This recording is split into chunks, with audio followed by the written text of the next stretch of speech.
Why does the Watcher look like a man baby? What is it? And it occurred to me earlier when he was fighting Ultron Vision, he looked like a large man baby. That's his look. Man baby, big brain. It's pretty true to the comics, to be honest. It's a weird one. I'm not saying it's not weird, I'm just saying it's true to the comics. It's very distinct. Yes. Hey, NarendraTheComic and India! No, we have Nonsense, but right now we have episode 8, our episode 8 review of What If, and you have to be fair, you have to be objective while also being subjective, while also saying if it's good or bad. This was a good episode. This was the best episode yet. You think the best episode yet? I thought the Doctor Strange episode was pretty good. The Doctor Strange episode was very nice. This one really gripped me. I felt the tension the whole way through. There were feels going on 24/7 for 30 minutes. It was unbelievable stuff. To start off with, Ultron takes over the universe, alright? Believable, especially when he has a stone, because he's now Ultron Vision. Very, very likely to happen. Problem number one that came with this episode came very, very quickly, and that was not the fact that he beat the Avengers, because that can happen. Yeah. The fact that he cut Thanos in half in a split second. Yeah, that one, both of us, we actually paused the episode and we looked at each other like, what have they just done? Why? It doesn't make sense, you see. Because you see, it doesn't make sense. No, I'm not kidding. It doesn't. Thanos had 5 stones. He just poofed into the universe. Probably because of the energy manipulation and stuff like that. And also probably he was looking for the stone, probably. Right? He had 5 of the stones on a gauntlet. He was there for 1 second. And Vision Ultron just sliced and diced him. And, what that does is it makes Infinity War and Endgame seem like a farce, because what you're saying is Vision in Infinity War wasn't willing to do that. But Vision's very logical, so if he knew that he could do that, he would have done that, and he would have known he was able to just I just don't buy it. I didn't buy that one aspect of this whole episode. The rest of it was golden. Yeah. It was a great episode. But that one moment, I don't know if it was strictly necessary. They wanted the shock and awe. They wanted people to go, oh shit. And we did go, oh shit, but within half a second we went, why? Yeah, and then as the episode went on, there were more questions, which was, okay, so you're telling me you have all 6 stones, and suddenly you're able to hear the Watcher and boss through universes. Well, I think you have to look at this in the other way, which is when you look at the Doctor Strange episode, Doctor Strange, Evil Supreme, was able to hear the Watcher as well before he even went to his full power ascended mode. Before he went there, he could already hear the Watcher. He could already tell there was something off when the Watcher was talking. So with that and the fact he only had 1 stone then, which was the Time Stone, if Ultron has all of them, I kind of see that happening. Okay, so here's my question here, and it just occurred to me, and it's a big one. Okay. In numerous universes that we know of, Thanos does the snap or version of it and gets all the stones. Right. So you're telling me in none of those universes, his motive was slightly different and decided to take on the Watcher and tried to boss through universes? In none of them. I don't know. Because what the Watcher said was, I've never seen this before, this has never happened. Well, we saw a good Thanos in one of the episodes where he wasn't doing the killing thing anymore. But with this, I think that Ultron is gonna be the way Ultron is. I can't see his motive changing because it is pure binary logistical sense for him getting to the end point of saying humans and life is actually the problem. Whatever way you're gonna go, you're gonna square that circle in the same way. I understand that. But so if the Avengers didn't defeat Ultron at the time, this is an outcome that would happen. Yeah. But I'm assuming in all those other universes, they defeat Ultron. It's that this is the first time this has happened, because in this universe, Ultron won. And in this universe, all the other Avengers died, other than Hawkeye and Black Widow. Yeah. And I will say with Hawkeye and Black Widow, hey, there was that scene. It was the opposite of what happened in Endgame, but it was still heavy. It was rough, guys. I felt the tears welling, and I was like, stop. This is an animation. You're not doing it. It's an underappreciated scene in Endgame. Yeah. For me, it's equal to the Tony Stark scene. Yeah. It really is. Oh. People don't give it the props. People don't say, oh my God, that was a great scene. I remember being in the theatre for that scene. He, stone, oh, I shouldn't have sworn there, but he was a stone, and I looked over, and then he looked over at me, and there were just tears down my face, and other people around me. I could hear people, you heard the rustling of people going for their tissues. He looked at me, started smiling, because he was laughing at me for crying. It was a deep scene. I'm a prick, what do you want? But I acknowledged it was a very heavy scene, and it was incredibly well done. They had that same scene, but opposite way around in this, and it hit very hard. It did. I think that the Vision, Ultron fight scene with the Watcher was very, very interesting. It kind of showed how powerful the Watcher is, and he is incredibly strong. I think the thought process I had watching this specific episode was the Watcher has to die.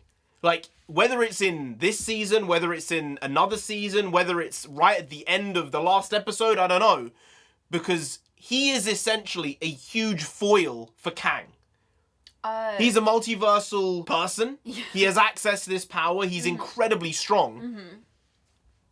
Why would he allow Kang to do what he's doing if potentially he's going to get involved in this universe because of what happened with Ultron? Why would he just let Kang do what he wants? I think, oh, you've got a point there. Yeah, he's like the big guy who would counter Kang. Yeah. Multiversal threat. You know, you're right. So we're going to see live action Watcher. I think we have to now. And is live action Watcher going to get killed by Kang? Potentially. Because the Avengers aren't really a threat to Kang, to be honest with you. You need big boys. You need Thor, you need Captain Marvel, Scarlet Witch, Doctor Strange. Otherwise, they're all pretty useless, to be fair, in this type of war. In that type of battle. Yeah. I don't know how useful they're all going to be. Okay. But if you had the Watcher, and he's like doing some shenanigans, breaking his oath. Yeah. Then I think that would be a problem for Kang. All it took was 6 stones to go up against the Watcher. Yeah. The 6 stones were paperweights in the TVA. In the TVA, there was some type of magic which made them useless. It was all types of magic. All powers were essentially... null and void. Yeah. But then, so in the universe, are the stones still the most powerful things in the universe? Or has that now changed? Well, no, in Shang-Chi, remember that trailer? They said the rings are the most powerful thing in the entire universe, or his universe as far as they knew. So that says to me that they're more powerful than the stones themselves. I don't know if it's true. I don't know if it's not. I don't think Michelle Yeoh's character came into any contact with the Infinity Stones, so maybe that would gauge her understanding of how strong the rings are compared to the stones. But I think it makes you think a little bit as to the way the universe is going in the future, and if the stones are as powerful as they were perceived to be, or if they're not, because the TVA kind of threw the stones out with the bathwater. They kind of said, we don't want it anymore. And now, with this show, they're kind of the paramount. They're the whole story. They're exactly what is key to Vision Ultron taking over the universe. So, where is Kang in all of this? Yep. Where's he right now in this world? Because he clearly knows what's going on somewhere. He Who Remains, or whatever it might be. But I think that they may have misstepped with Loki with the way they depowered the stones as much as they did. I don't think it really works. I think it was cool, but even after that episode, I thought, I'm not sure this is going to work. And I don't think it has, the Loki throwing away of the stones. I think they missed a trick there, because what they're saying is anything that we've previously seen is now powerless, basically, against He Who Remains. The only thing is the power creep and all that stuff. If you make them too powerful, then you come into problems. Shang-Chi potentially being the most powerful person in the universe, maybe. I don't know. All I'm saying is power creep is never a good thing in any universe. So the fact the Marvel Universe was able to keep it at a sustainable level for so long is very impressive. Yeah. But now I think they might just go balls to the wall and say, what power creep? Yeah, what? But then you're like getting into like anime territory of then, well, what does it matter? Because all you're going to do is just bust out with another person who's more powerful. Yeah. It's like one of those throwaway writing things where, oh, there's a problem, we'll just throw this at it and we'll write it a loop round to make it work. Yeah. And suddenly everything you've previously done has become devalued. Yeah. And that's what I've seen in bits of the MCU in the past year or two. Yeah. And I just hope that they put a stopper in that and they continue with the good stuff. Well, they just announced that they'd cast Will Poulter. You know, the guy... You know Will Poulter. He's been in a lot of stuff. He's a good actor. Yeah. They cast him in Guardians of the Galaxy 3, and he's playing Adam Warlock. You know, when in Guardians of the Galaxy 2, they went to get the stuff. There was the gold guy. Man. Exactly, yeah. He's ultra powerful. Ooh. He is Thanos level powerful. He is one of the guys in the comics who was integral to stopping Thanos. Oh, right. Yeah. Right. So he is incredibly strong, and he was in the comics, but now Thanos isn't there. It's like, where does he sit Where does he sit power-wise? Because it's confusing now. Who's stronger than who? It was very obvious before. Thor was number 1, Hulk was number 2, and then Captain Marvel came in, and you might say Captain Marvel was number 2 and Thor was number 1, and then Scarlet Witch did her shenanigans, and maybe Scarlet Witch is number 1 now, because Doctor Strange is like 3 or 4. Adam Warlock, very strong guy. He's number 1, you're saying? I'm not saying, but maybe. The Watcher was becoming more and more involved in the episodes as we've gone on. At first, he was literally just the guy looking in. You see him becoming more invested in these individual stories to the point where he's being able to be perceived. And then it came to this head-to-head with Ultron Vision, which I would never have guessed that would have happened at the beginning of the season. No, not at all. I think he popped his head too far out the window. Yeah. He popped his head too far out the window, and he went, oh shit, close the window! Close the window! Oh, he tried, and he was like, oh, that was a close call, you know? And then it was a boom on the glass. The line was quite good, though. It was like, this has never happened. This isn't meant to happen. This can never happen. Wait, what the hell just happened? It was something like that. I will say his actual character of the Watcher is very endearing. He seems like he does know everything, but at the same time he's a bit of a numpty. He's a bit of an oaf. While being super intelligent and super aware, he's a bit socially weird. Well, guys, he spent his whole life just on the outside looking in. Yeah, pressed up against the glass. I do feel that the visuals in this episode were really, really interesting, especially with them like bursting through multiverses and all that type of shenanigans. So if that's what's in store for us with Phase 4 with the multiverse stuff, this is going to be something very, very interesting. I don't know if it will be as good as the Infinity Saga.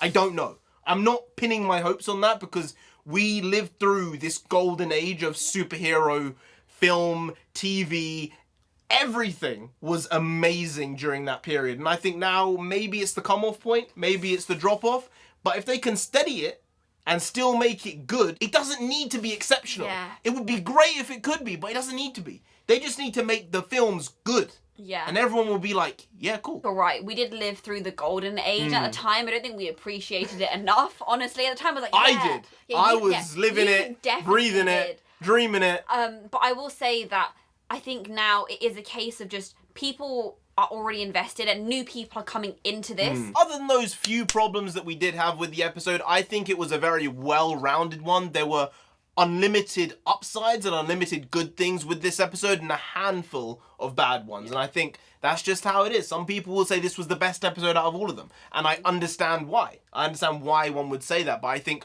overall there were things that nitpick-wise, they just didn't sit right.